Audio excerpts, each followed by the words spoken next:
Hi guys, তোমরা সবাই কেমন আছো? আশা করি ভালো আছো। কিন্তু আমি তো ভালো নেই। কেন জানো? যে দেখো, এতদিন দুদিন বাপের বাড়ি ছিলাম, তাদের ছেড়ে এসেছি। সত্যি কষ্টকর জিনিস। কেন না দেখো, আমরা মেয়েরা সত্যি আমাদের মেয়েদের সত্যি কপালটা দেখো এমন। আমরা জন্মগ্রহণ করছি বাপের বাড়ি, কিন্তু কর্ম করতে হচ্ছে শ্বশুর বাড়িতে।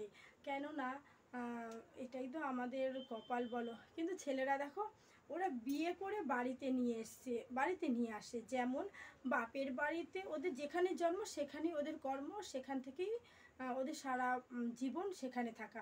আর আমরা মেয়েরা জন্ম হচ্ছি এক জায়গায়, কর্ম করছি আর এক জায়গায়। মন চাইলেও আমরা বাপের বাড়ি কিন্তু এখন থাকতে পারি না।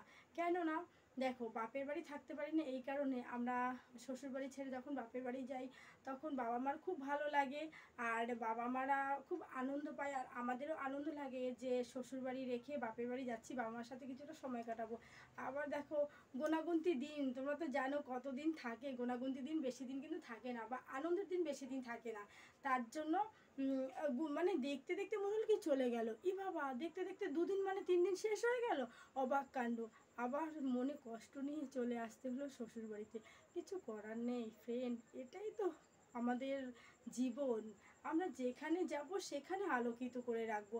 বাপের বাড়ি যাচ্ছি, সে সংসার আলোকিত।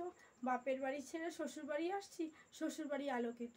বাপের বাড়ি ছেড়ে আসছি, বাপের বাড়ি অন্ধকার। দেখো আমাদের কি জীবন বলো, আমরা মেয়েরা কত কষ্ট সহ্য করতে হয়, তাই না বলো ফ্রেন্ড? তাই টাটা ফ্রেন্ড, আমি এই বাড়ি চলে আসলাম। এখন আমার অনেক কাজ পড়ে রয়েছে, তাই আমি অনেক কাজে এখন আমার ব্যস্ত থাকতে হবে। তো টাটা, সবাই ভালো থেকো।